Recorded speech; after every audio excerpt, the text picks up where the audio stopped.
Hello, and thank you for joining me. Today we have a pretty quick one for you that combines two of my favorite things: stinky cheese and food recycling. Cheese is amazing. It comes in all different shapes and sizes, colors and textures, from a variety of different animals, and all over the world there are special cheeses that you can only find in one particular area made in very specific ways. But even if you are a lover of cheese, there is a good chance that at some point you will end up in a pickle. I'm talking about all those cheese scraps in your refrigerator. Sometimes you have a piece of cheese that basically only has the rind left, and you don't know what to do with such a small portion. Sometimes you have some odd-shaped chunks of hard cheese that have been so whittled down that they can't really be grated anymore. And in some cases, you might even have a big chunk of cheese that you had as part of a cheese board from some dinner party that got tucked away and forgotten about because you had so many other things on your mind when you were cleaning up and packing down the leftovers. And oh no, maybe it has a little bit of mold on it now. Well, what if I told you that there is a special place for all those forgotten cheese soldiers you've accumulated in your life?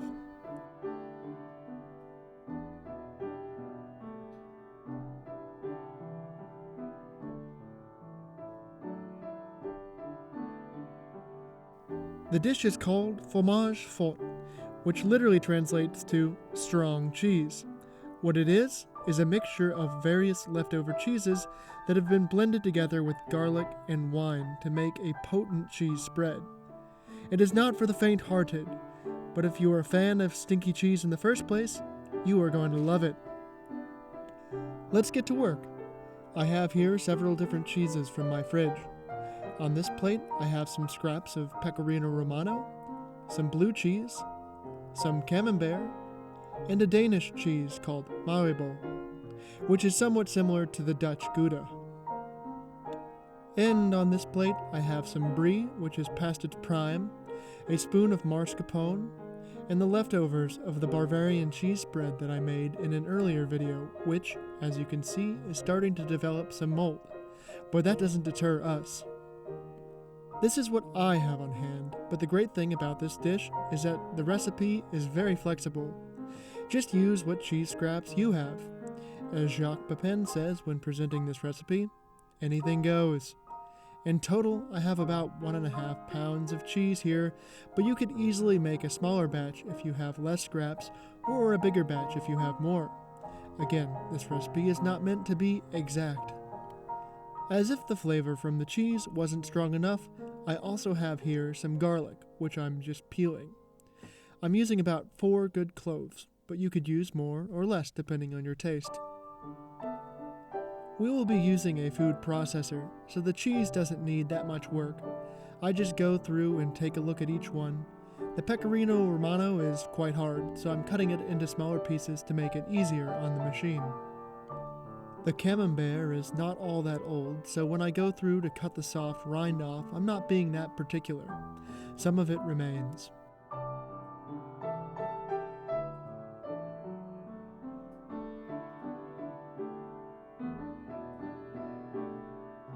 The brie, on the other hand, is well on its way to Funky Town, so I'm going to take care to remove as much of that outer crust as I can.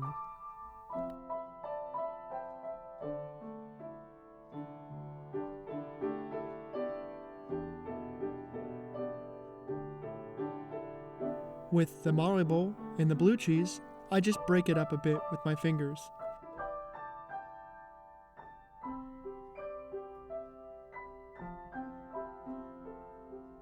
And the mascarpone can just be added as it is. With the old cheese spread, I'm just using a spoon to scrape off the mold that has accumulated at the top, and then we should be good to go. If all this old cheese and mold makes you nervous, you might be surprised to hear that this is actually a more tame, contemporary recipe for Fromage Fort. In the old days, they would take the cheese scraps and mix it together with a vegetable or even meat broth, and let the mix sit on the countertop in a ceramic crock at room temperature for days to ferment and gain potency. Prepared in that way, Fromage Fort makes the maggot-infested cheese kasumatsu not seem so crazy. So now we have all our cheese prepped and garlic ready to go. I get my food processor set up, and I start by going in with the garlic cloves and pecorino romano, pulsing it a few times. This just makes sure that the garlic and the hard cheese gets broken up nicely before we go in with the softer components. And now we go in with the medium firm cheese, the blue and the maribor, and run the machine.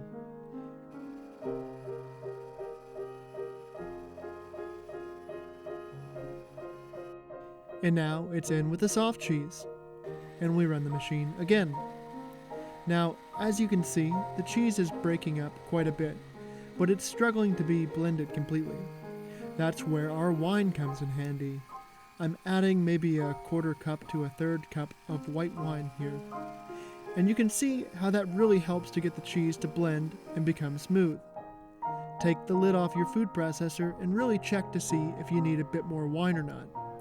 It's a cheese spread, so it should be, spreadable. That looks good to me. And now it's more or less ready to go. Give it a taste to see how you like it. Depending on the cheeses that you used, you might want to give it a pinch of salt, and some fresh pepper would certainly be welcome here also. But that's basically it. It's great with some veggies or even mixed into some cooked pasta, but the most simple way to serve this is spread on a nice piece of bread. And you could also take some of the cheesy bread pieces and pop them under the broiler in the oven, and they brown up very beautifully. The cheese will actually have a more mild taste once it's been under the broiler, so consider doing it this way if you're serving friends who are not as into strong cheeses. Thank you for joining me today. I hope you enjoyed this simple way to use up the cheese scraps in your home. I know I played up the drama of how funky it can be, but like I said, the recipe is flexible, and if you only use mild cheeses and not too much garlic, then it's really not that intense of a dish. So, go try it yourself and figure out just how you like it. And until next time, cheers!